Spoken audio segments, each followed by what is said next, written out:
go through yesterday through the area, and not only through here, but it also went through the rest of the state. But behind that front has brought some really nasty storms out to our west into Texas, Louisiana, and into Mississippi. They've seen ice storm warnings as far south as Houston and Galveston, as we all know here.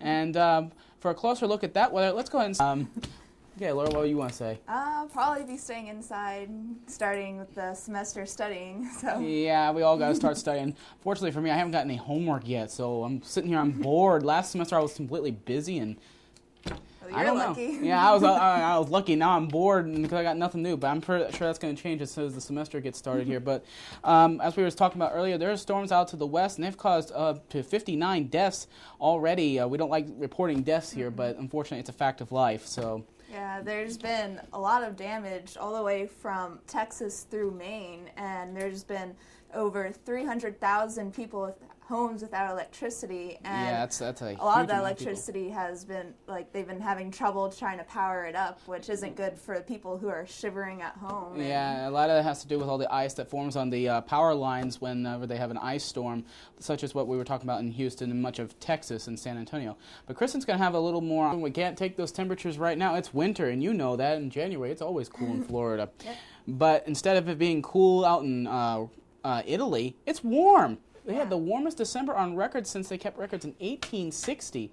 It's amazing. The average temperature has been about 44 degrees Fahrenheit, which is very unusual for that area at this time. And it's even had to push back some of the skiing championships that are going to be held in Italy. Yeah, that's thanks to a lack of snow. They need snow and ice in order to do some skiing out there. But we're going to go ahead and send it out to Forbes with a closer look at around the nation. And not only has Italy been seeing warm weather, but Russia as well. At the Leningradsky Zoo, 2 of the 5 bears have awakened from their hibernation, which is highly unusual because it is much earlier than they have expected. Yeah, most bears don't awaken until springtime comes, and it's been really warm towards spring. Here it's been that way, and I'm pretty sure in Russia it's been that way, and we can all say thanks to that to El Nino. It's been not only affecting here and as well as Australia, it's been causing drought out there, but it's also warming up Russia. Yeah. Can't believe that. They've been seeing temperatures above freezing, which is unusual because last year they rarely saw a temperature raise above freezing during this time of the year. Yeah, but there's good news on the horizon as there is a cold front that is going through Central Europe, and we're going to go ahead and send it out to the graphics now for the international segment. And look, there's a cold front that's going through England right now through London. That went over through there a couple days ago, and it's moved over since then through the Scandinavian countries. And as it's doing that, it's cooling them down a little bit throughout much of Central Europe. Take a look here, see London, see all those clouds. They're still kind of cloudy here as another system begins to make its way in there from the subtropical jet that's in our area. It's also bringing in those clouds into Dublin and London. Now, the subtropical jet is an area of very strong winds up in the upper atmosphere that does provide those extra upper-level clouds and areas for that. But as we zoom ahead here to the Scandinavian countries, we can see the system that was in Britain yesterday is now up past their way over there, spinning up near Oslo and into Norway there. Now, Central Europe, here's that cold front. It's stretching all the way from the low pressure up in the Scandinavian countries, all the way down Central Europe through Munich and through Germany, and moving all the way to the east. It'll eventually make its way all the way into the Russia area. It's also bringing some clouds throughout much of there and some much-needed rainfall, more than likely, and those much-needed cooler temperatures. Now, they were really cold out in Central Europe yesterday. They've moderated a little bit and warmed up a little bit. Right now, 45 in Copenhagen, 41 in Stockholm, 50 in Berlin, 48 out in there's Munich there, sorry about that. 39 in Glasgow, so we move a little bit further to the center part. 34 in Budapest, it's a lot warmer than they were yesterday. 36 in Sarajevo, 46 over in Istanbul, they are a little bit further to the south. 52 in Rome, and 45 in Madrid, and 54 out in Lisbon. Now we're going to switch things to the other side of the world to get South America. Caracas to the north, they're not seeing very much in the way of clouds there, maybe some on and off clouds, maybe partly cloudy skies. More clouds associated with the intertropical convergence zone, which is just an area of showers that develops near the equator, and it's actually in the southern hemisphere right now because there's summer as it is our winter here. More clouds to the south here associated with the front that's going through Rio right now.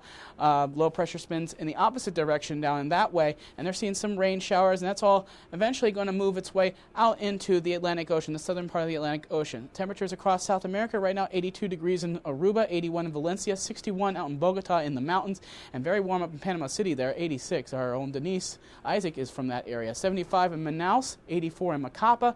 We move a little bit further to the south. We do see 79 in Rio Branco, still very cold in La Paz, 59. They're in the extreme mountains there, and 88 out there in to the west of Rio here, 73 out in Rio. Now let's go ahead and send it back stateside to... All right, thank you again there, Kristen. And this cold weather is actually kind of refreshing for us because it has been kind of warm lately, but it's not so good for the citrus crops out in California. Yeah, they've reported about $1 billion in damages due to citrus. That's a lot of money. Yeah, crops such as avocados, strawberries, oranges, and even fresh-cut flowers are seeing a hit in the market right now. Yeah, and the reason they're worried about those fresh-cut flowers is those are the flowers that they use in many cases to make those nice bouquets that we all see on Valentine's Day for our loved ones that we like to make for all those people. But they have gotten some of the crops out on time, so we won't be suffering an awful lot, but we will see probably an increase in prices because of the freeze. But we're going to go ahead and send it out to Jacqueline right now for... All right. Thank you, Jacqueline. And I heard from you today that NOAA is going to put in effect a new storm warning device. Yes, that's true. It's not just a device, it's more of a warning system. Mm-hmm. Right now, the warning system is based off of counties or geopolitical boundaries that are set by the nation or the nation's capital or by state capitals. In some cases, like Florida, we have 65 counties here, including Leon County, Wakulla County, and Gadsden County. But what's going to happen here is that the National Weather Service is going to change how they warn the county areas or certain areas. Instead of warning people based on their county or where they live, they're going to warn them based on what the storms are going to actually do. So basically more of a local type situation. So we just warn people that are in the storm's path rather than people who are not in the storm's path, causing a widespread panic in some cases. Yeah.